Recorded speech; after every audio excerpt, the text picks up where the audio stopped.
Story এবং story telling, এই দুটো জিনিস একটা সিরিজ বা সিনেমার জন্য খুব খুব ইম্পর্টেন্ট। এই দুটো জিনিস যদি ভালো হলো তাহলে ভালো, যদি এই দুটো জিনিসের মধ্যে একটাও জিনিস খারাপ হয় তাহলে সেই সিরিজ বা সিনেমাটার কি অবস্থা হতে পারে সেটা আপনি এই সিরিজটা না দেখলে বুঝতে পারবেন না। কি নিয়ে কথা বলছি? নেটফ্লিক্সের নতুন সিরিজ মান্ডালা মার্ডার্স। এখানে লিড রোলটা প্লে করছে বাণী কাপুর। কেন আমি এই কথাটা বলে ভিডিওটা শুরু করলাম সেটা পুরো রিভিউটা দেখলে আপনার কাছে পরিষ্কার হয়ে যাবে। এবার এর যে গল্পটা একটা নভেল থেকে নেওয়া, মহেন্দ্র জাখারের লেখা দ্য বুচার অফ বানারস, এই নভেল থেকে গল্পটা নেওয়া হয়েছে। এবার গল্পটা কি? একটা সিক্রেট সোসাইটি আছে যারা পরপর কিছু খুন করছে তাদের কিছু স্বার্থ সিদ্ধির জন্য। কেসটাকে ইনভেস্টিগেট করতে আসছে বাণী কাপুর। শেষ অবধি বাণী কাপুর এদেরকে ধরতে পারে কিনা বা এদের মোটিভটা ধরতে পারে কিনা এই নিয়েই গোটা সিরিজটা। 8টা এপিসোডের সিরিজ। খুব অল্প করে আমি গল্পটা বললাম, গল্পের মধ্যে আরো অনেক জিনিস আছে যেগুলো বলা সম্ভব না রিভিউতে, তারা স্পয়লার হয়ে যাবে। তো খুব বেসিক আমি গল্পটা বললাম আপনাদেরকে, এটুকুই কিন্তু গল্প নয়। এবং এই সিরিজটা নেটফ্লিক্সের বাকি সিরিজের তুলনায় একটু ছোট, কেননা বাকি সিরিজগুলো নেটফ্লিক্সের আরো বড় হয়, আরো বেশি এপিসোড থাকে এবং সেই এপিসোডগুলো আরো বড় বড় হয়। এখানে আছে 8টা এপিসোড এবং প্রত্যেকটা এপিসোডের রানিং লেন্থ ওই মোটামুটি 30-35 মিনিটের মধ্যে।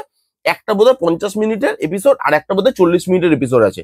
বাকি ওই 30-35 মিনিটের মধ্যে সব এপিসোড হয়ে যাবে। মানে বড়, সিরিজটা বড়, কিন্তু নেটফ্লিক্সে এর থেকে বড় বড় সিরিজ আছে, তাই জন্য বললাম যে নেটফ্লিক্স অনুযায়ী এটার লেন্থটা কিন্তু একটু ছোট। এইবার এই সিরিজটার পজিটিভ দিক নেগেটিভ দিক নিয়ে কথা বলবো। তার আগে একটা জিনিস আপনাদেরকে বলে রাখি, দেখবেন যখনই একটা নভেল থেকে একটা গল্প নেওয়া হয় এবং সেটাকে সিরিজ বা সিনেমাতে কনভার্ট করা হয়, সেখানে না কিছু জিনিস চেঞ্জ করতে হয়। সেই জিনিসগুলো চেঞ্জ না করলে, আপনি তো পড়ছেন একটা গল্প, যখন আপনি দেখছেন সে দেখার মতো লাগে না বা অ্যাপেলিং হয় না দেখাটা। যে একটা জিনিস পড়ছি সেটা একটা আলাদা ফিলিং, যখন আমি দেখছি তার মধ্যে কিছু চেঞ্জেস করতে হয়, কিছু মশলাপাতি অ্যাড করতে হয় বা লেস করতে হয়, যাতে আপনার দেখতে ভালো লাগে, দর্শকের জন্য সেই জিনিসটা উপভোগ্য হয়। এখানেও সেই জিনিসটা করা হয়েছে, কিন্তু সেই জিনিসটা এত বাজেভাবে ব্যাকফায়ার করে সেটা আপনি সিরিজটা না দেখলে বিশ্বাস করতে পারবেন না। আমি আসছি আস্তে আস্তে, কিন্তু এখানে না কিছু পজিটিভ দিক আছে, সেগুলো নিয়ে কথা বলে নি। প্রথমত, এর যে গল্পটা, এর যে বেসিক স্টোরি লাইনটা, এই যে সিক্রেট সোসাইটি, তারা কিছু খুন করছে, কেন করছে, তাদের মোটিভটা কি, সেই জিনিসগুলো গল্পের মধ্যে যেভাবে রাখা হয়েছে সেটা আউটস্ট্যান্ডিং। মানে শেষ অব্দি যখন আপনি গল্পটা দেখবেন, পুরোটা খালি গল্পটা বলছি, খালি স্টোরিটার কথা বলছি, বেসিক স্টোরিটা যখন আপনি দেখবেন, আপনি বলবেন ভাই এটা তো মাস্টারপিস, এটা দিয়ে তো আলাদা লেভেলের একটা সিরিজ বানানো যেত, যেটা তারা করতে পারেনি। কেন করতে পারেনি সেটা আমি আসছি পরে, বাট বেসিক স্টোরি টেলিংটা, মানে বেসিক যে স্টোরি টেলিং এর কথা আমি পরে আসছি, বেসিক যে স্টোরিটা আউটস্ট্যান্ডিং স্টোরি। কি নেই এর মধ্যে? সায়েন্স ফিকশন আছে, মাইথোলজি আছে, থ্রিল আছে, ড্রামা আছে, এই স্টোরিটার মধ্যে সব কিছু এলিমেন্ট আছে। তবুও এই স্টোরিটা দিয়ে ভালো একটা সিরিজ এরা বানাতে পারলো না। তার মানে বুঝতে পারলেন, খালি স্টোরি থাকলে হয় না, সেটাকে এক্সিকিউটও করতে হয় সেইভাবে, সেই স্টোরি টেলিং করতে হয় সেইভাবে। একটা গল্পকে আপনাকে সেইভাবেই বলতে হবে যাতে মানুষের সেই গল্পটার ইম্পর্টেন্সটা মানুষ বুঝতে পারে, এসেন্সটা থাকে এবং গল্পটা শুনতে মানুষের ভালো লাগে। এখানে বেসিক স্টোরিটা জাস্ট আউটস্ট্যান্ডিং। শেষ অবধি না আপনি ভাববেন যে ভাই কি ধরনের স্টোরি, এটা মাথা ঘুরিয়ে ছেড়ে দেবে স্টোরিটা। নেক্সট হচ্ছে এখানে পারফরমেন্সেস ভালো, যারা যারা আছে এখানে তাদের পারফরমেন্স ভালো। সুরভিন চাওলা আছে, বাণী কাপুর আছে, রঘুবীর যাদব আছে ছোট রোলে, তাদের পারফরমেন্স কিন্তু ভালো। বৈভব রাজগুপ্তা আছে, পারফরমেন্স প্রত্যেকেরই ভালো, তারা চেষ্টা করেছে করার। এবং বাণী কাপুরের পারফরমেন্স এতদিন আমার হয়তো ভালো লাগতো না, তিনি যা যা কাজ করেছেন এখানে বাণী কাপুরের পারফরমেন্স কিন্তু প্রমিসিং লেগেছে, আমার ভালো লেগেছে।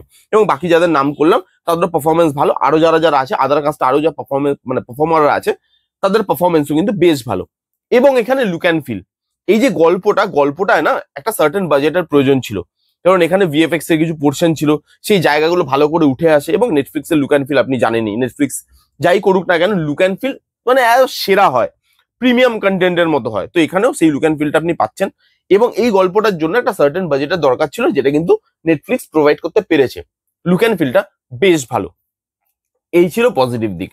মানে এই সিরিজটার প্রতি না আরো পজিটিভ দিক আমার বলার খুব ইচ্ছা ছিল, বাট বলতে পারলাম না। কেন জানেন? খালি একটা ডিপার্টমেন্টের জন্য, সেটা হচ্ছে এখানে স্টোরি টেলিং ডিপার্টমেন্ট।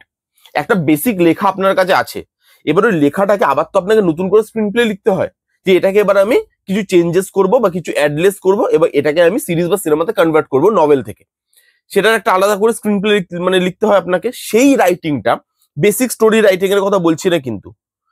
এই যে নতুন করে আবার একটা স্ক্রিন প্লে আমি লিখছি, স্টোরি টেলিং করার চেষ্টা করছি, সেই রাইটিংটা এত দুর্বল সেটা আপনার ধারণার বাইরে। একটা সিরিজ, যে সিরিজের না কোনো রকম কোনো পেসের কোনো মাপকাঠি নেই। কখনো সিরিজটা হু হু করে এগোচ্ছে, যেখানে মানে ব্রিদিং স্পেস দরকার সেখানে সিরিজটা ব্রিদিং স্পেস দেয় না আপনাকে, হু হু করে চলে গেল। যেখানে দরকার নেই সেখানে দাঁড়িয়েই আছে এক জায়গায়, গল্পও আর এগোচ্ছে না। এখানে একটা পলিটিক্যাল অ্যাঙ্গেল রাখা হয়েছে যেটার কোনো দরকারই ছিল না, পরে গিয়ে ওটার কিন্তু কোনো কাজও নেই সিরিজে, ওটা আননেসেসারি। ওই জায়গাটাতে কত টাইম দিয়েছে ধরে ধরে, ভাই পরে যদি কোনো কাজই না থাকে ওই জায়গাটায় এতটা টাইম কেন নষ্ট করছো তোমরা?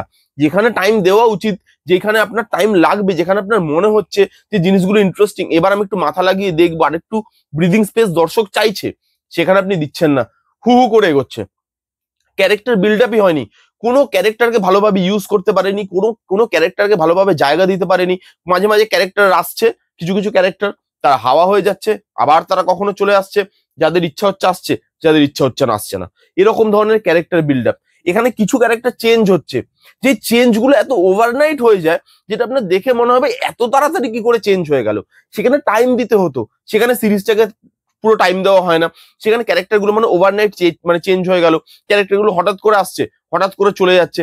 রাইটিং এখানে প্রবলেম আছে। এই যে আবার নতুন করে স্ক্রিন প্লেটাকে লেখা হয়েছে, সেই জিনিসটাতে খুব বড় লুপহোলস থেকে গেছে, সেখানে প্রবলেম থেকে গেছে। এবং এই রাইটিং এর প্রবলেমের জন্য এখানে ইমোশনটাও ভালো করে উঠে আসে না। এখানে ইমোশনাল জায়গা ছিল, সেই জায়গাটা কানেক্ট করতে পারতো, বাট আমি দর্শক হিসাবে পার্সোনালি এই সিরিজটার ইমোশনের সঙ্গে বা এই গল্পটার ইমোশনের সঙ্গে আমি কানেক্ট করতে পারিনি। আমি জানি না যে এরা কি হিসাবে এই জিনিসটাকে লিখেছে, কি হিসাবে সিরিজটাকে বানিয়েছে। না সিরিজটা না মানে খুব কমার্শিয়ালি এরা না প্রেজেন্ট করতে গেছে। গল্পটা আপনি যদি দেখেন, গল্পটা কিন্তু এতটাও কমার্শিয়াল গল্প নয়, সেই জিনিসটাকে না খুব কমার্শিয়ালি প্রেজেন্ট করতে গেছে। একটু স্পুন ফিট করার চেষ্টা, যে একটু ভালোভাবে স্পুন ফিট করে দেবো, বেশি দর্শককে ক্যাটার করব, এই মেন্টালিটিটা আপনি বুঝতে পারবেন। ভাই কি দরকার? ইন্ডিয়ার দর্শক এখন অনেক কন্টেন্ট দেখে, একটু ছেড়ে দাও না দর্শককে দর্শকের মতো, দেখো ধরতে পারে কিনা। সেই মজাটা তো মানে গল্পের মজাটা তো চলে যাচ্ছে যদি সবই ওরকম ভাবে স্পুন ফিট করার চেষ্টা হয়। মানে খুব কমন ট্রোপ আপনি রেখে দিলেন, সেই জিনিসগুলো রাখলে সেই গল্পের এসেন্সটা, মজাটাই তো চলে যায়। তাহলে সেই গল্পটার সঙ্গে মানুষ কানেক্ট করবে কি করে? নিজের মাথা খাটানোর জায়গাটা রাখাটা খুব জরুরি একটা গল্পে, সেই জিনিসটা এখানে হয় না। এখানে একটা ভালো গল্প থাকার পরেও, ভালো পারফরমেন্স থাকার পরেও, ভালো বাজেট দেওয়ার পরেও এখানে স্টোরি টেলিং এ গন্ডগোল হয়ে গেছে, যার জন্য এই গল্পটা আপনার কাছে ভালোভাবে উঠে আসে না। এই গল্পটা মানে গল্পের কি কি লেয়ার, এই গল্পটা বানানোর মোটিভ কি, গল্পটার সঙ্গে কি কি ইমোশন জড়িয়ে আছে, এই জিনিসগুলো আপনার কাছে অব্দি উঠে আসে না। এবং সিরিজটা একটা ভালো গল্প থাকার পরেও খুব অ্যাভারেজ বা বিলো অ্যাভারেজ একটা সিরিজ আমার কাছে। এই ছিল মান্ডালা মারাজি রিভিউ। কারা কারা দেখেছেন, আপনাদের কিরকম লেগেছে কমেন্ট করে জানান। যারা যারা এখনো দেখেননি যান গিয়ে দেখুন, দেখে আমাকে কমেন্ট করে জানান যে আপনাদের কিরকম লাগলো না লাগলো। রিভিউটা কেমন লাগলো জানাতে ভুলবেন না। ভালো লাগলে please give it a Thums up, like করবেন, কমেন্ট করবেন, শেয়ার করবেন, চ্যানেলটাকে মাস্ট সাবস্ক্রাইব করবেন। দেখা হচ্ছে নেক্সট কোনো ভিডিওতে।